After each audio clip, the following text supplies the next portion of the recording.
Late night bites with friends? Already hard to beat. That first too hot bite of fries you couldn't wait for, followed by ice-cold Pepsi. Now that hits different. Suddenly, the energy kicks back in, the night goes longer, and the laughs don't stop. Because Pepsi brings out more flavor, more fun, and more of the moment. Food deserves Pepsi. Grab a Pepsi Zero Sugar today. The Colonel's cooked up a new $10 bucket of the day just for you. Monday, 24 nuggets for $10. Tuesday, 8-piece fried chicken for $10. Wednesday, 10 wings for $10. Thursday, 8 tenders for $10. Friday, 24 nuggets for... Ooh, you guessed it, didn't you? $10. The $10 bucket of the day deal. Every weekday, only at KFC. It's finger-licking good. Prices and participation vary while supplies last. Not available on third-party ordering platforms. Tax extra. This content may not be suitable for all audiences. Listener discretion advised. Then it stabbed straight through the side of the tent, only a foot away from me. It was a knife with an 8-inch long blade, and it started cutting down the tent wall. The most terrifying part wasn't the scream itself, but the fact that a horrible tearing sound of duct tape accompanied it. It looked like a person, but its jaw was unhinged, stretching down to its chest, and its eyes were wide and blood red. From Killer Podcasts, true tales of horror, bizarre happenings, unexplainable events. This is Disturbed.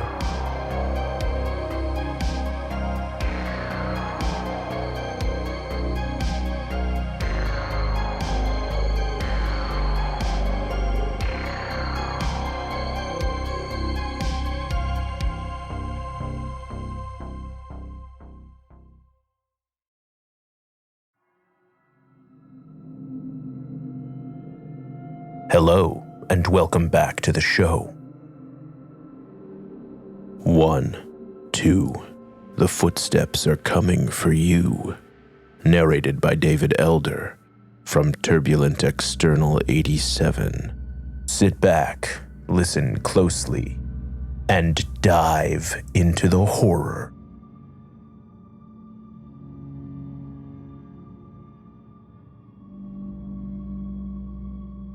When I was 12 or 13, I was adventurous.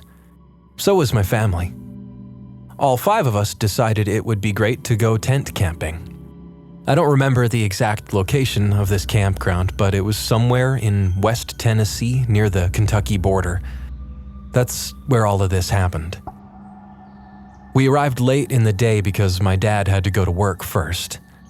My sisters and I, I'll call them Hannah and Kim, immediately started running around and exploring the woods around our campsite, while Dad set up the tent and Mom unpacked our sleeping bags. The sun was already setting by the time we sat down to eat. Dad quickly cooked hamburgers for us, and we enjoyed our meal as the temperature dropped. It didn't get super cold, maybe around 50 degrees. Perfect, really. We all lay in the tent, watching the last light disappear through the fabric walls. We snuggled up and made ourselves comfortable. Back then, none of us kids had phones, and my parents weren't on theirs either. It was before social media, and they just wanted to spend time with us. We lay there, chatting and laughing, and eventually the conversation died down and we all fell asleep. At some point in the night, it got pretty cold. I woke up because I really had to pee. I wasn't necessarily scared to get up, but I didn't want to go out without my parents. Still, I pushed myself because I really had to go. One thing I should mention, this was a campground with designated spots for tents. A lot of the areas were actually raised wooden decks because the ground was uneven. There was also a bathing area with showers and bathrooms. I could see it in the distance, illuminated under a street lamp, as I quietly climbed out of the tent. I'm a guy, so I could just go in the woods. I found a tree nearby and relieved myself. I was still really tired, my eyes barely open when I heard a strange noise. My eyes snapped open.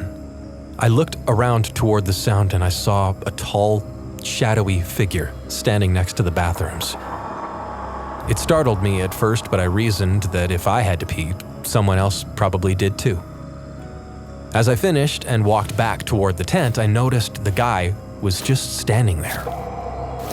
That sound I'd heard earlier, I assumed it was the bathroom door shutting, but he was just standing there facing me. I was pretty unsettled. I hurried back to the tent and zipped it up. Before I climbed back into my sleeping bag, I took one final look. He was gone. This made me a little uneasy, but I was still exhausted. I snuggled up to my mom, got warm, and eventually fell back asleep. That was night 1. The next morning, I woke up to crows squawking like crazy in the trees. It was still dark out and everyone else was still asleep.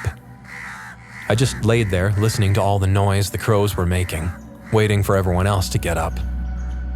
Eventually, they did. My little sister Kim and I immediately ran out and started playing. We explored the creek, ran around, fought with each other, you know what siblings do. My older sister H was around 17 at the same time, so she was in that don't talk to me phase. But of course we'd pass by her and do what kids do. At one point in the day, I brought up the tall, lanky man I had seen that night. My younger sister took it very seriously. She was only 7 or 8 years old, but my older sister and my dad quickly made a joke of it. They said it was Slender Man. Then Hannah said she'd heard a squirrel last night and that she was so scared, and Dad called it Slender Squirrel. No one seemed too concerned about it. I was still a little unsettled, but I tried to shake it off. That night, we all settled in and fell asleep. I was snuggled up next to my mom just like the previous night. Around probably the same time, I woke up having to pee again. This time, I was much more tired. My day had been full of running around and playing. I lay there on my pillow trying to decide if it was worth getting up, but I really had to go. Just as I started to situate myself and get out of my sleeping bag, my loud zipper broke the silence, and suddenly I heard it. Footsteps on the deck our tent was sitting on. Very, very slow footsteps, like someone was trying to be as quiet as possible.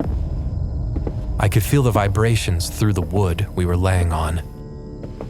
I sat up slowly to make sure everyone was in our tent. I counted 5 of us. We were all there. I continued listening as the footsteps slowly made their way around. They started from behind the tent and wrapped around to my left. Now they were at the front of the tent. Eventually, they made their way to the steps, their pace quickening. I just sat there and listened helplessly, hoping whoever or whatever this was would just leave. I heard them step down onto the gravel and start crunching through the leaves. Instead of continuing straight, I heard them turn left into the woods and eventually disappear. I laid there, scared and awake the rest of the night. That was night 2. The next day, I couldn't stop thinking about the footsteps. I decided I should tell my mom. She'd probably take me more seriously than my dad. I found her at the campsite and told her that I'd heard footsteps last night, that it was pretty scary, that it sounded like someone was on our deck. She said, "Honey, you were probably just dreaming. Or it was a squirrel or something. We're completely safe out here. No one wants to hurt you. Look at all those families out there." At that moment, it made me feel a little better. My mom always had a way to make me feel better. Skip a few hours, and here we are getting ready for bed again. Nothing weird happened during the day. I'm in that familiar spot next to my mom in the cold tent, snuggled up. At this point, I'm extremely tired. The lack of sleep last night and all the activities today had me worked.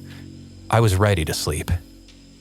My family's chatter and giggles turned into silence as I drifted into what I hoped would be a good night's rest. But late in the night, surrounded by my parents snoring, I heard the loudest twig snap I've ever heard. Everything around us just went quiet. It made me dart awake. And as if it wasn't awakening enough, I immediately heard what sounded like stomping. Footsteps coming up the deck stairs, straight toward the entrance of the tent. Whoever this was moved quicker than last time. They walked around the tent to my side on the left. I could feel the whole tent shift as they brushed past it.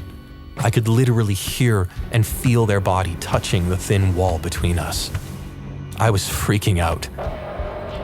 I started to lightly shake my mom, but she was still asleep. And then I heard it. There's a back flap on the tent, and the zipper started opening very, very slowly. At this point, I was panicking. I shook my mom really hard this time, not making any noise, but she woke and sat up. What?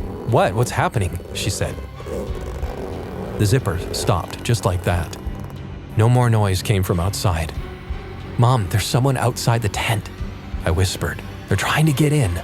No, there isn't, she said in an annoyed voice. Go to sleep. Mom, please wake up, Dad, please. There's somebody outside the tent. I heard them. I felt them. They are there. At this point, my dad woke up, still groggy from sleeping. I explained to him what was happening. Very quickly and without saying much, he grabbed his flashlight and unzipped the front tent flap, completely ignoring the back flap that was halfway open at this point. He shined the light around the tent slowly and looked around. He didn't see anyone. They went back to sleep, but it was another night of staring at the ceiling for me. That was night 3. Morning rolled around with the damn crows annoyingly squawking in the distance. This time I was even more annoyed because I had gotten 0 sleep. It was our last day at the campsite and I couldn't wait to leave. Once again, night rolled around. I was genuinely terrified to be in that tent. As I lay there not sleeping, minutes felt like hours. I didn't have a phone or a watch, so I had absolutely no way to check the time. I just lay there, waiting, hoping the man wouldn't come back, hoping the sun would come up faster. I actually waited for those crows, hoping they would start calling. I almost fell asleep, and then I heard it. Footsteps in the gravel outside the deck. This time they were shuffling or dragging, like someone dragging their feet through the gravel, very long and drawn out steps. I started shaking. But then the footsteps stopped. It sounded like they stopped right in front of the deck. Then silence. All of a sudden, something sharp poked against the side of the tent, but it didn't poke through. It scared the absolute crap out of me. Then it stabbed straight through the side of the tent, only a foot away from me. It was a knife with an 8-inch long blade, and it started cutting down the tent wall. I started screaming. My little sister woke up immediately, freaking out and crying. Then my mom and Hannah woke up and started screaming for my dad. I started shuffling and pushing myself away from the wall of the tent, trying to get as far away as possible. My dad finally woke up and grabbed his gun. I was staring at the hole in the tent, and then the eyes that were staring back at me. 2 hands started to open the hole in the tent, ripping it open further.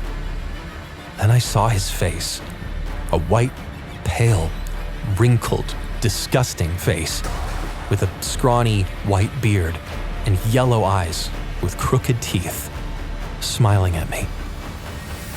My dad pushed us all out of the way and cocked his gun. The old man heard the noise and backed away from the hole. I heard running footsteps run across the deck, and I felt the whole platform shaking. My dad got up fast and told us to stay where we were. He opened the tent, fumbling with the zipper. I saw him leave and point his gun in the direction the visitor had run. He yelled, "I don't see anything." The old man was gone, probably back into the forest where he'd gone every night before. I was holding my mom, and she was holding all of us kids. We were all shaking. We were terrified. My dad poked his head back in the tent and said, "There's nobody there." He got back out and walked around the whole platform, around the tent, and looked everywhere. He couldn't see anything. No knife, no footprints, nothing. He then reached back into the tent and grabbed his cell phone. He dialed 911. And about 20 minutes later, a police cruiser showed up, illuminating the woods around us with blue and red lights. The cop got out and started asking my dad questions outside. By this point, my family and I were outside the tent and we could see other people trying to see what was going on. It was still dark outside. The police then asked my mom some questions, what she saw, what she heard, and then asked me and my siblings the same thing. They said they would do a sweep of the area and give us an update. After this, my dad got back in the tent and just said, "All right, let's try to get some rest. We're safe, guys. We have a long drive ahead of us tomorrow." I don't know how he could simply ask this of us. We were terrified, but we lay there trying to sleep. I stayed wide awake, my eyes just staring at the roof of the tent, waiting for something insane to happen, but thank God, it never did. Eventually, as time passed slowly, I saw sunlight start to filter through the tent fabric, and I heard a sound that made me happier than ever. The crows. The crows began squawking, and I was just so relieved to hear them again. When they crowed, it meant the nightmare had stopped. Don't run away. Disturbed will return in a moment. If you've ever dreamt of owning your own store, now is the time to make your dream come true with Shopify. Everything you need to sell is already there from day one. They make it easy for anyone to get started. And it's so easy for a business to grow. All of the time that they would spend trying to set up selling platforms is now theirs when they use Shopify. Shopify makes it easy for the customers too.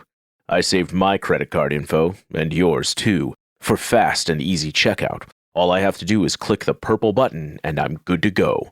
I know what I'm buying is legit because big name brands also use Shopify to sell their merchandise online. With Shopify, you can grow as big as household names like Mattel or Gymshark, who are also powered by Shopify.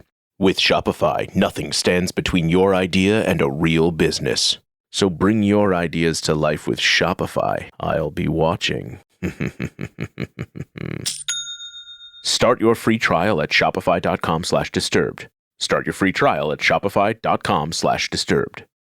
August is the perfect time to hit reset before the autumn rush begins. And honestly, I can't think of a better place to start than my closet. That's why I love shopping at Quince. Every day that I go into the office, I choose to wear something from Quince. I know that I will be comfortable all day long, not to mention I'll look good too. My personal favorites are their cotton tees and their 100% linen trousers. Quince is all about fewer, better pieces. Their clothes are made with premium materials built to last and designed to become the ones you reach for day after day. And it's not just clothing. Quince has become my go-to for everything from hotel-quality bedding to bath essentials to premium cookware and travel must-haves. Upgrade your everyday. Download the Quince app for app-exclusive offers or go to quince.com/disturbed. Get free shipping on your order and 365-day returns, now available in Canada and the UK too. That's QUINCE.com/disturbed. When we were kids, summer meant freedom. No homework, no teachers, no school. And as adults, summer still means freedom thanks to Mint Mobile's summer sale. Right now, all of Mint's plans are $15 per month, even unlimited. I love Mint. I use it for my family of 6 and constantly tell people switching to Mint has been the best decision I've made in the past 10 years. My budget is a lot happier too. I'm easily saving a couple $1,000s a year compared to my old provider. Mint gives you the freedom to take your phone and phone number with you and the freedom to choose a 3, 6, or 12-month plan. So free yourself from big wireless and their gimmicks and gotchas and switch to Mint for high-speed data and coverage on the T-Mobile 5G network. To get your new wireless plan for just $15 a month, go to mintmobile.com/disturbed. That's mintmobile.com/disturbed. Cut your wireless bill to $15 a month at mintmobile.com/disturbed. That's it. There's no catch. Upfront payment of $45 for 3 months, $90 for 6 months, or $180 for 12 months plan required. $15 per month equivalent. Taxes and fees extra. Initial plan term only. Greater than 50 gigabytes may slow when network is busy. Includes up to 20 gigabyte hotspot capable device required. Availability, speed, and coverage varies. See mintmobile.com. Welcome back, listeners. What do you think of when you hear the sound of plastic and duct tape? Narrated by Laura Lockwood from an anonymous Reddit user.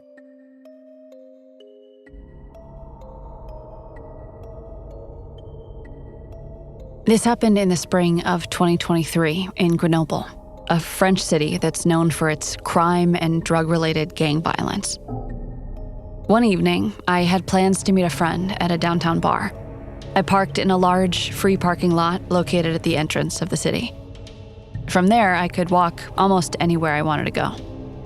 After we were done at the bar, we decided to go back to her house to hang out for a while. We walked to the parking lot to get my car, and everything was nice. It was quiet and normal. When we got there, the lot had emptied out quite a bit. Suddenly, we heard screaming coming from the road running alongside the parking, just beyond a row of trees and buildings, about 100 feet away from us. The most terrifying part wasn't the scream itself, but the fact that a horrible tearing sound of duct tape accompanied it. We looked toward that road and saw a stopped car with its doors wide open, and in the back, there were two men dressed in black. They seemed to be wrapping a third person in some kind of plastic wrap or large transparent tape. I'm not exactly sure what it was, but it looked like they were trying to wrap him up. I wasn't sure what would happen to us if the men saw us, so I told my friend that we needed to quietly run to my car, which was a few rows away. By then, the screams had stopped, and we heard the doors and a trunk slam shut behind us. We made a run for it and jumped into my car, softly closing the doors and staying low in our seats. I started my car and navigated out of the parking lot. My friend and I didn't talk the whole way out. We knew that we just needed to get out of the danger zone. As I pulled onto the street, I glanced to where the men had been, but they had left, along with the car. When we got to our house, we were finally able to talk about what happened, and we were both totally freaked out. Neither of us had seen the license plate, so we knew it would have been pointless to call the cops. We eventually kind of forgot about it and went on with the rest of our night as planned. Sometimes when I remember that night, I wonder if I should have shouted or tried to stop it or done something, anything, but it all happened so quickly, without leaving even the slightest trace. There was nothing I could do.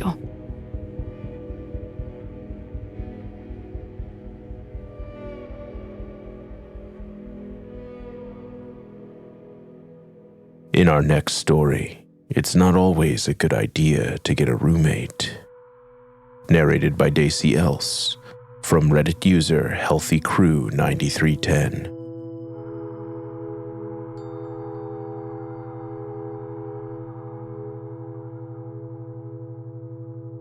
When me and my husband were very young, we lived in a one-bedroom apartment. No one ever likes having roommates, but we decided to get a roommate so that we could have extra money. My husband invited a coworker that he knew pretty well to live with us.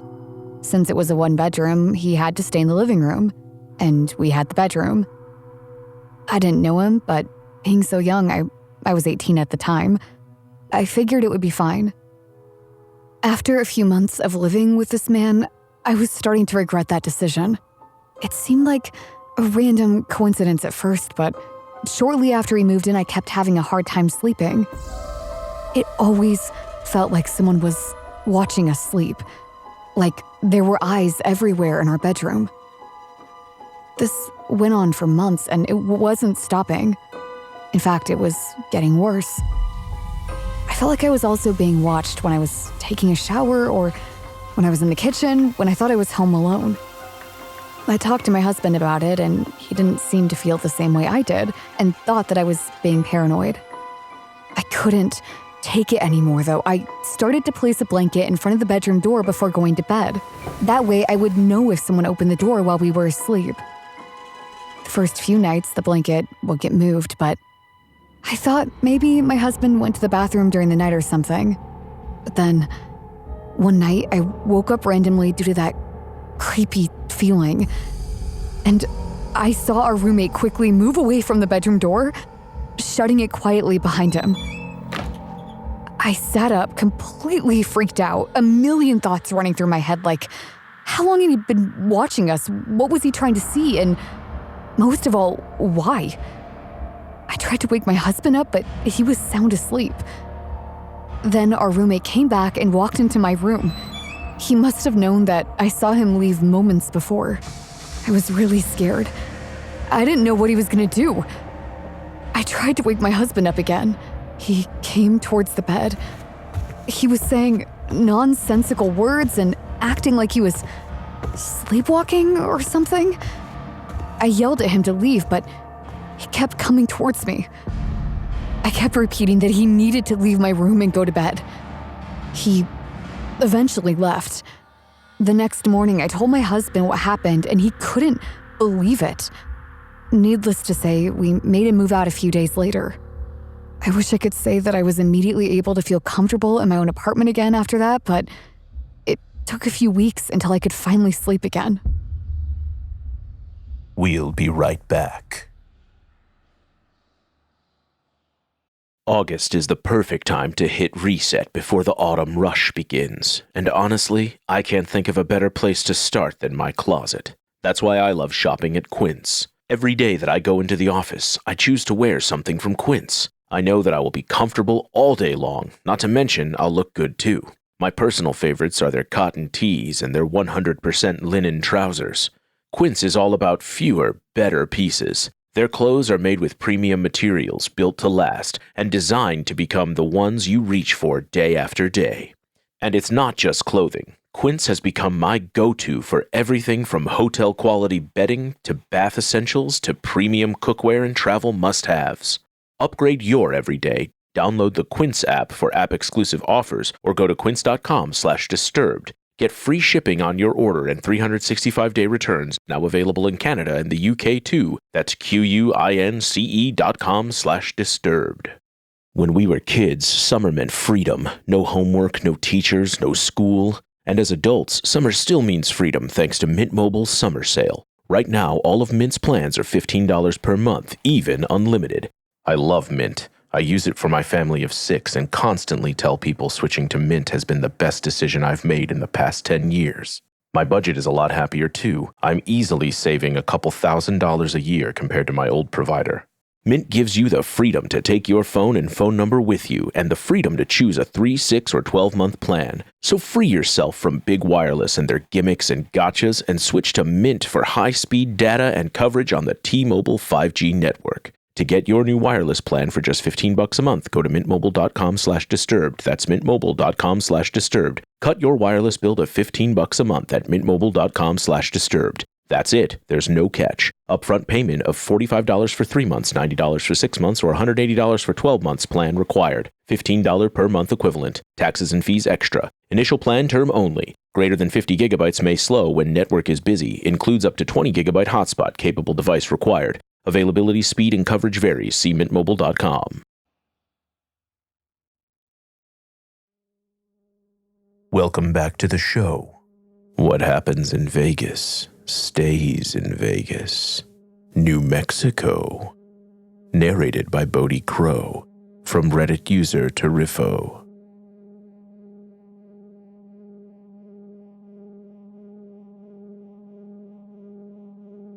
There's a tiny historical town in New Mexico, about an hour away from Santa Fe, called Las Vegas.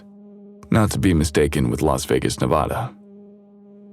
There is no strip, but there is an old plaza hotel with rich history, and an urban legend that all of the teenagers know. It's about the abandoned top floor, and the local kids all dare each other to sneak up there and check it out. I thought it was just total cap until recently.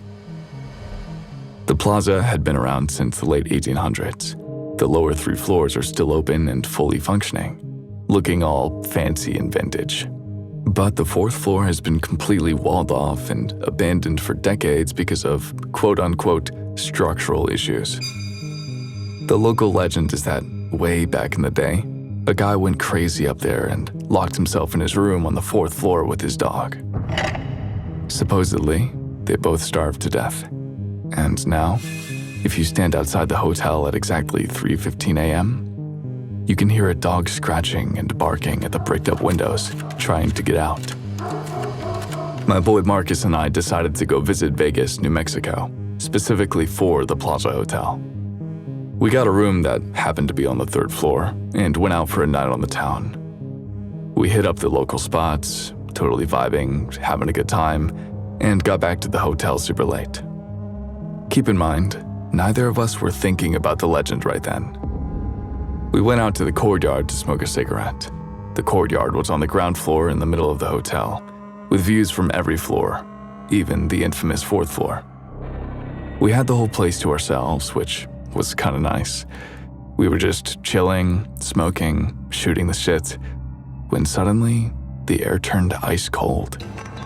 I'm talking freezing, see your own breath kind of cold. Then we started to hear scratching. Scratch, scratch, scratch. It was coming from right above us. Scratch, scratch, scratch. Then it all came back to us. We looked up at the dark, abandoned 4th floor, and we heard this deep, distorted dog growl. It didn't sound like a normal dog, though. It sounded heavy, echoey, and completely wrong. Marcus pulled out his phone and turned on his flashlight. He aimed it straight up at one of the dark, dusty 4th floor windows. The growling instantly stopped, but we couldn't see anything. He panned the light back and forth a few times. For a second, nothing happened, and we started to get a little disappointed. Then, this pale, elongated face slammed against the inside of the glass. We both jumped up and screamed. Marcus dropped his phone on the ground. We stared at the thing. It wasn't a dog at all. It looked like a person, but its jaw was unhinged, stretching down to its chest, and its eyes were wide and blood red. It started furiously scratching at the glass from the inside, leaving dark, wet streaks. Marcus grabbed for his phone, and when he found it, he pointed the light on it. It immediately stopped scratching. It stared back at us.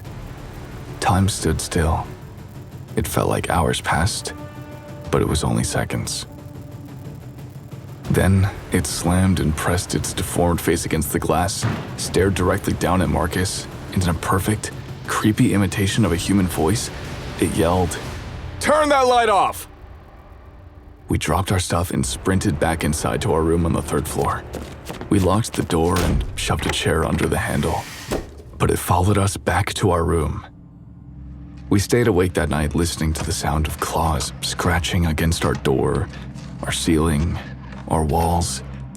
When it was finally morning, we got out of there as soon as the scratching stopped. There were wet scratch marks on the carpet outside of our room. If you ever visit Las Vegas, New Mexico, do yourself a favor and stay at a motel. Whatever is trapped on that 4th floor isn't a dog, and it will find you.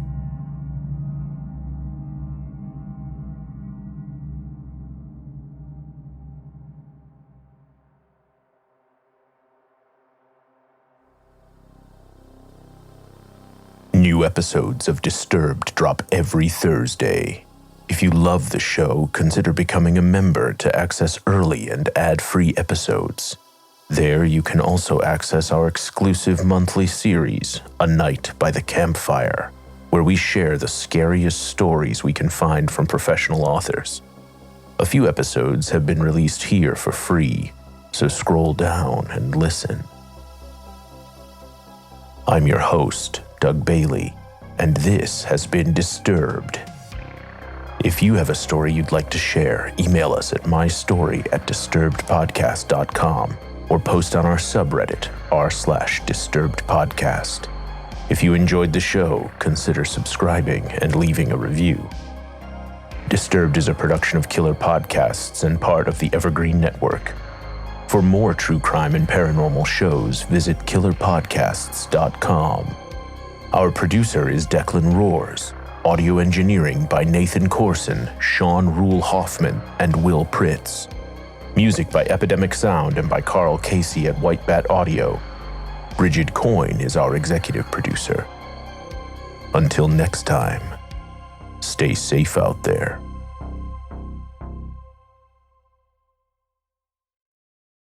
Hey, it's Ryan Reynolds here from Mint Mobile. Now, I was looking for fun ways to tell you that Mint's offer of unlimited premium wireless for $15 a month is back. So I thought it would be fun if we made $15 bills. But it turns out that's very illegal. So there goes my big idea for the commercial. Give it a try at mintmobile.com/switch. Upfront payment of $45 for 3 months, $90 for 6 months, or $180 for 12-month plan required. $15 per month equivalent. Taxes and fees extra. Initial plan term only. Greater than 50 gigabytes may slow when network is busy. See terms. I see you. Avatar Fire and Ash is now streaming on Disney+. It's the film critics are calling the best Avatar yet. Yeah! Go, go, go, go! A true epic and completely jaw-dropping. This is the only pure thing in this world. Return to Pandora on Disney+. It will be an adventure for the whole family. And watch the Oscar-winning phenomenon at home. This is sick! Avatar Fire and Ash, now streaming on Disney+. Rated PG-13.